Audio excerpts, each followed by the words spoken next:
Good morning, YouTube brothers and sisters. Saturday morning, quarter after 8. Johnny Boombad here, bodybuilding with Johnny Boombad. Getting jacked and ripped no matter what. No matter what obstacles you're going through, you're going to get jacked and ripped no matter what. Because that's something that nothing and nobody can take from you. That is all on you. So never let it happen. If other things are sliding in your life, people aren't acting right, whatever the case may be, the cold iron steel will never betray you.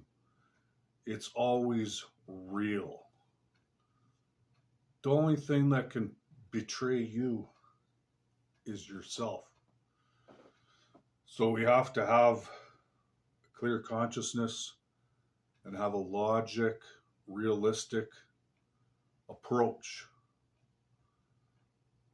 What we like to think may not be the reality as far as your training and your recovery is concerned. So it's good to make notes and figure out what worked for you before, what didn't. Evaluation, wake up in the morning, go through your mind, how do you feel? Look at yourself in the mirror.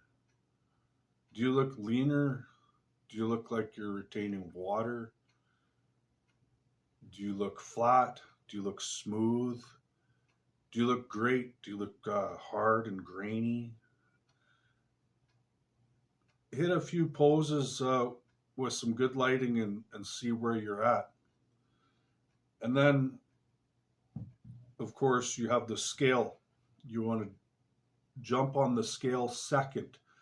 After you make a visual analysis, you want to step on the scale. Now, these three components are going to tell you a lot. That's visual, the scale, and then, of course, measurements. Those three things are going to tell you where you're at.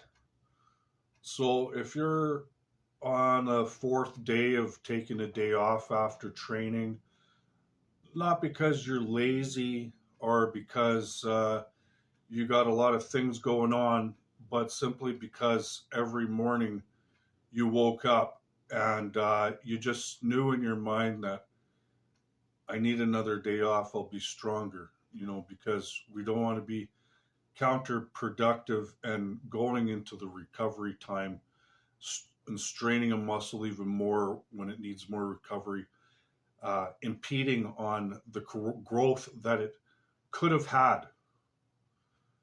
And also keep in mind, if you're on 2, 3, 4, even 5 days off in between training sessions and the scale has stayed the same, okay, and you look at yourself in the mirror first and you look at the scale, and it stayed the same.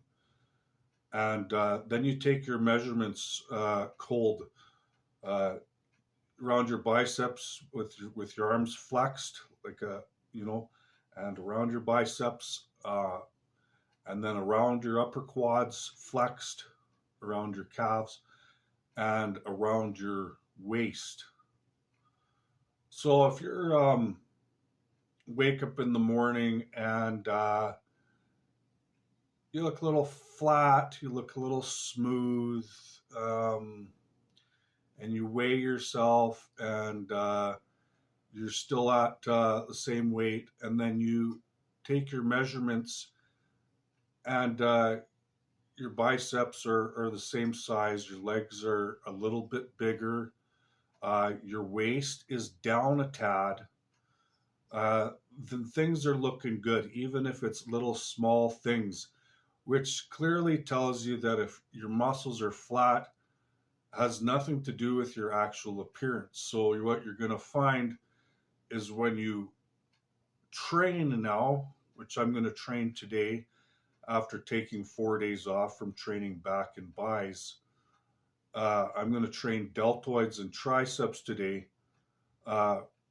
Regardless of looking a little flat, my waist got a little smaller, and the scale went up a couple pounds.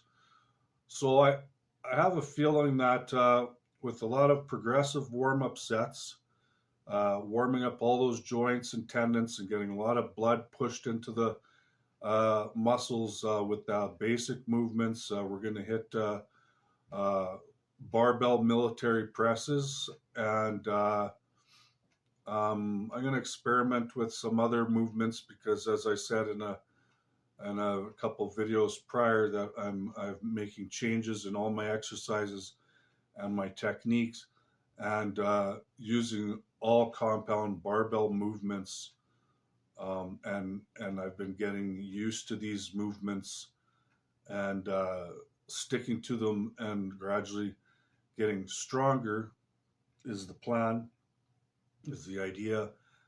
That I'll be able to tell after today's or during today's workout, after the first few sets, what kind of pump I'm achieving. And once you achieve that pump, whether you're taking a pre-workout with nitric oxide in there that gives you extra pump, or considering what you ate the day before, if you carved up lots, you're going to get a really good pump. You want to get a really good pump. And now with that good pump, with everything, then you can say, yeah, I took 4 days off. I let those little nagging aches and pains heal up a little more. I took 5 days off. And you think, I took 5 days off, and you didn't get smaller. In fact, as you progress through your training, if you're monitoring how many reps you're getting, you might even be able to feel stronger and do 2 or 3 more reps than what you did last time, or increase the weight. So that's marking your progress by those steps of self-evaluation, and then putting it together after your workout. And you always feel good about that because, when you're taking those days off and you're sore and you don't know where it's going, you can't give up. You got to keep getting those meals in. Keep doing what you need to do to recover. If you got some supplements you're taking, if you got injuries, keep icing them, keep rehabbing them.